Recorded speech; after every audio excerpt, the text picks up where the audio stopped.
আসসালামু আলাইকুম। চলে আসলাম আপনাদের বিজি লাইফটাকে ইজি করার জন্য, অর্থাৎ কর্মব্যস্ততার কারণে যারা একেবারে কম সময় পান, সময় স্বল্পতার জন্য সকালে নাস্তা তৈরি করতে পারেন না, তারা এভাবে বেশি পরোটা বানিয়ে ফ্রোজেন করতে পারেন। বিভিন্ন সুপার শপগুলোতে এখন ফ্রোজেন পরোটা পাওয়া যায়। সেই পরোটার রেসিপি আজ আপনাদের সাথে শেয়ার করব। আপনারা চাইলে এই পরোটা ফ্রোজেন করে রাখতে পারেন মাসের পর মাস। সকালবেলা ঝটপট সবাইকে সার্ভ করতে পারেন এই পরোটা।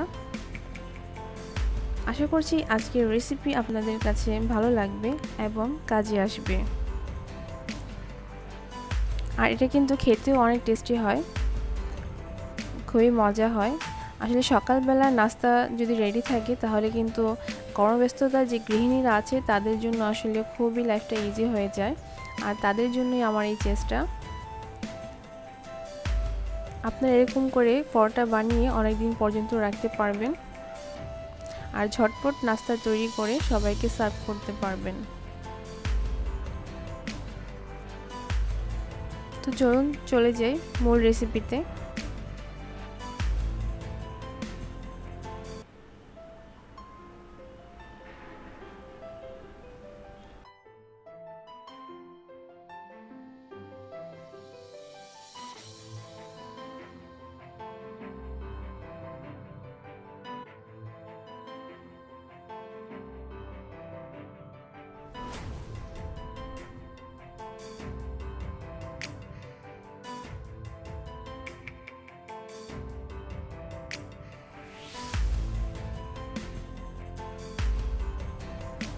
এখানে আমি পরোটা বানানোর জন্য ময়ান তৈরি করব, আর এর জন্য এখানে একটা বোল নিয়ে নিচ্ছি। বোল নিয়ে এর মধ্যে আমি 3 কাপের মতো আটা ইউজ করছি। আপনারা চাইলে ময়দা দিয়েও করতে পারেন।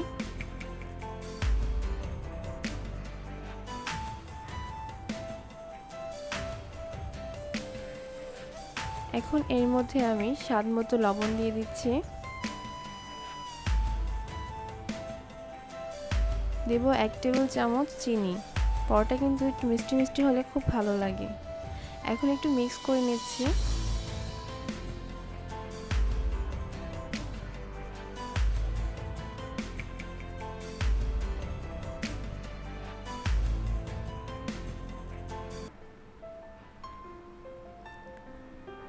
এখন দিয়ে দিচ্ছি প্রায় 2 টেবিল চামচের মতো তেল। আপনারা ঘি অথবা বাটার ইউজ করতে পারেন। এখন এটাকে হাত দিয়ে আমি ভালোভাবে এরকমভাবে মিশিয়ে নিচ্ছি যাতে প্রতিটা আটার গায়ে লেগে যায় তেলগুলি। এখানে আমি পানি দিয়ে একটু একটু পানি দিয়ে মিক্সটাকে তৈরি করছি।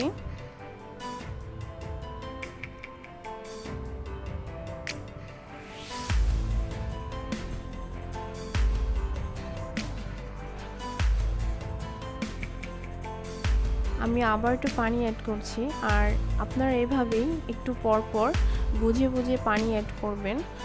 ডোটা যাতে খুব শক্ত আবার খুব নরম না যাতে না হয়।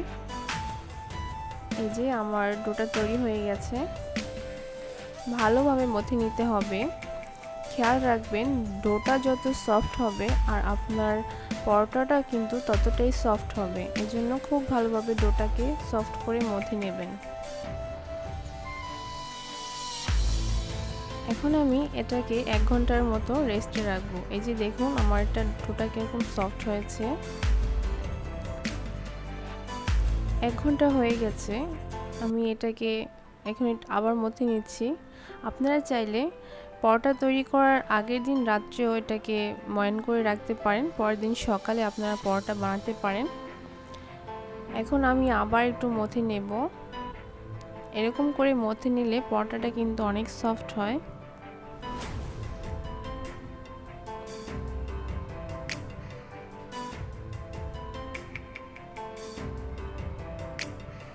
এখানে আমি বেলার জন্য পরোটার যে আলাদা আলাদা কয়েকটা ডো তৈরি করে নেব, একটা ডোকে ভাগ করে আর কি।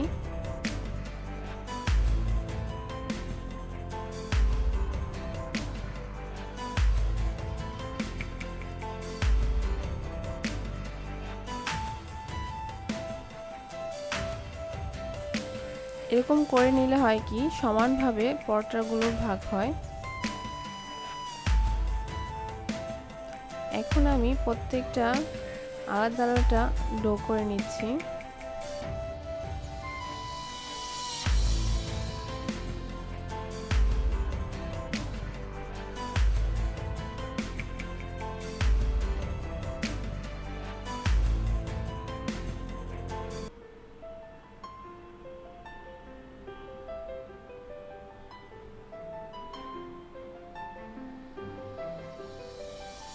আপনারা যখন বেশি করে অনেকগুলো পরোটা তৈরি করবেন তখন কিন্তু এগুলা বানিয়ে ঢেকে রাখবেন, নয়তো কিন্তু উপরটা হার্ড হয়ে যাবে, এতে করে পরোটা বেলতে পারবেন না, ফেটে যাবে।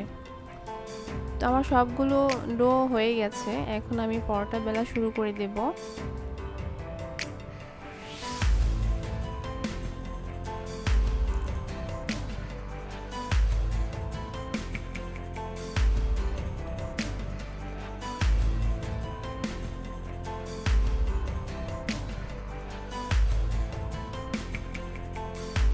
পরোটাটা আপনি আপনার পছন্দ অনুযায়ী শেপ দিতে পারেন।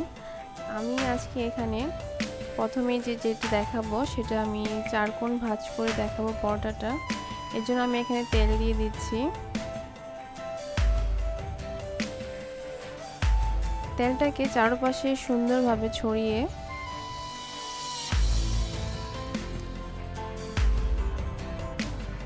এর মধ্যে আমি এখন ময়দা ছিটিয়ে দেব।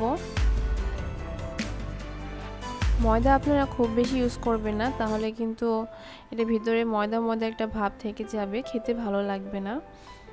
তো আমি এখন এটাকে ভাঁজ করে নিচ্ছি।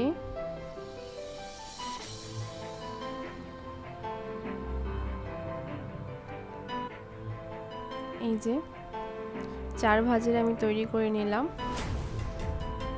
এই যে আমি একটা গোল করেও রেখেছিলাম, এখন আমি গোল যেটা সেটা আমি করে দেখাবো। আমি পরোটাটা বেলে নিয়েছি, এখন এর মধ্যে আমি তেল দিয়ে দিব।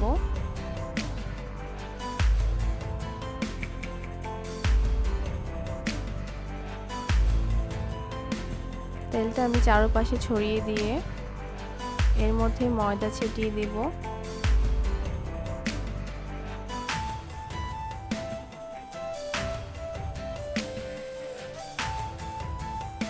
দেখুন আমি কিভাবে এটাকে গোল রাউন্ড শেপ করে নিচ্ছি। এটাকে উঠিয়ে একটু টেনে ধরে এই যে এইভাবে পেঁচিয়ে দিতে হবে। এটা কিন্তু খুবই ইজি। এই যে আর এই যে মাথাটাকে আমি নিচের দিকে দিয়ে দিচ্ছি। এই যে গোল শেপ হয়ে গেল। আমার সবগুলো করা হয়ে গেছে। এখন আমি এগুলাকে পরোটা বেলে নেব।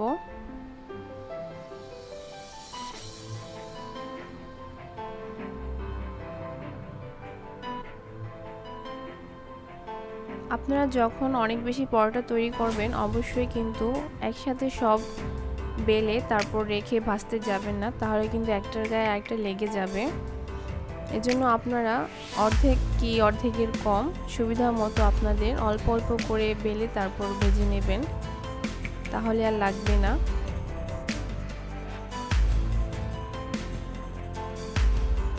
আমি আরেকটা পরোটা নিয়ে নিয়েছি। আমার সবগুলো পরোটা বেলা হয়ে গেছে, দেখুন কিরকম করে আমি বেলেছি। এখন আমি এখানে একটি প্যান বসিয়ে দিয়েছি পরোটাগুলো ভাজার জন্য। এই যে এগুলো আমি ফ্রোজেন করার জন্য ভাজতেছি।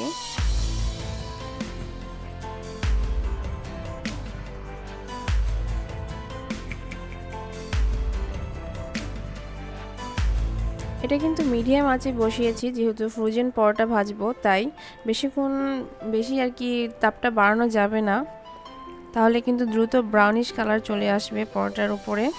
সো হালকা আঁচে একে সিদ্ধ করে নিতে হবে।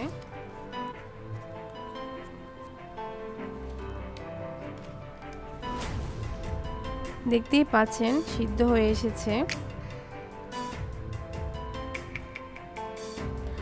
আপনাকে ফ্রোজেন করার জন্য সিদ্ধ করেই রাখতে হবে, কারণ কাঁচা পরোটা তো ফ্রোজেন করতে পারবেন না, কারণ একটার গায়ে আরেকটা লেগে যাবে। প্লাস্টিক দিয়ে রাখলেও কিন্তু লেগে যায়, তাই আপনাকে সিদ্ধ করেই তারপর ফ্রোজেন করতে হবে। এই যে আমি আরেকটি পরোটা নিয়ে নিয়েছি। আসলে এরকম করে রাখলে আমাদের দৈনন্দিন কাজের ক্ষেত্রে অনেকটা সময় সেভ হয়, যদিও একদিন একটু কষ্ট হয়, তারপর দেখা যায় 8 থেকে 10 দিন অথবা 15 দিন যে যেরকমভাবে বানাতে পারেন ওরকম আর কি সময়টা সেভ হয় এবং ভালো লাগে।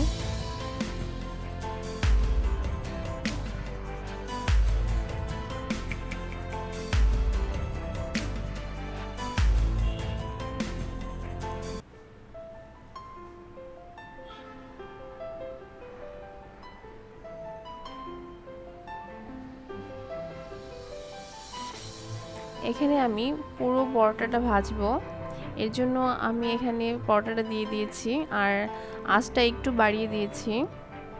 আর আপনারা পরোটা কিন্তু বারবার উল্টিয়ে ভাজবেন না, এতে করে পরোটা সফট হবে না, হার্ড হয়ে যাবে। চেষ্টা করবেন 3 থেকে উপরোক্ত 4 ভাজে আর কি এই পরোটাটা ভাজার জন্য, তাহলে পরোটাটার কালার সুন্দর আসবে প্লাস অনেক সফটও হবে। এই যে নিচের সাইডটা যখন ব্রাউনিশ হয়ে আসবে তখন নিচে তেল দিয়ে তারপর উল্টিয়ে পরোটাটা ভাজবেন।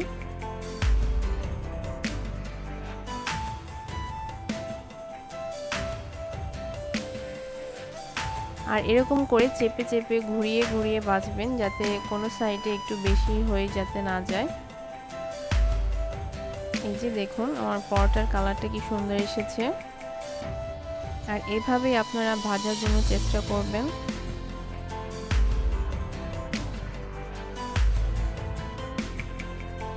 আমার পরোটাটা প্রায় ভাজা হয়ে গেছে। এই যে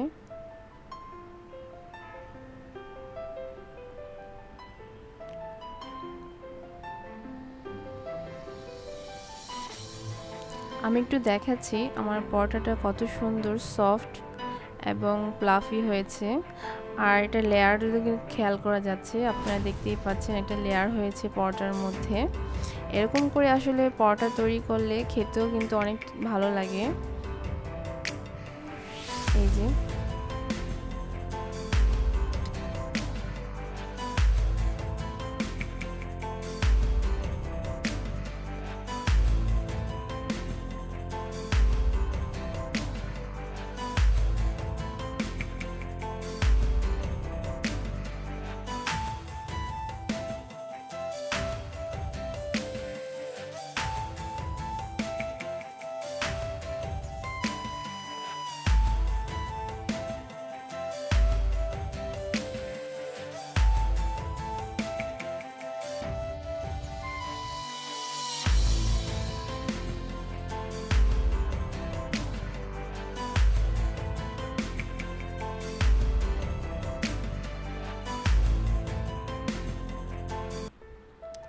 এই পরোটাগুলো আমি ফ্রোজেন করব, আর এই জন্য আমি এখানে সেকে বিছিয়ে রেখেছি।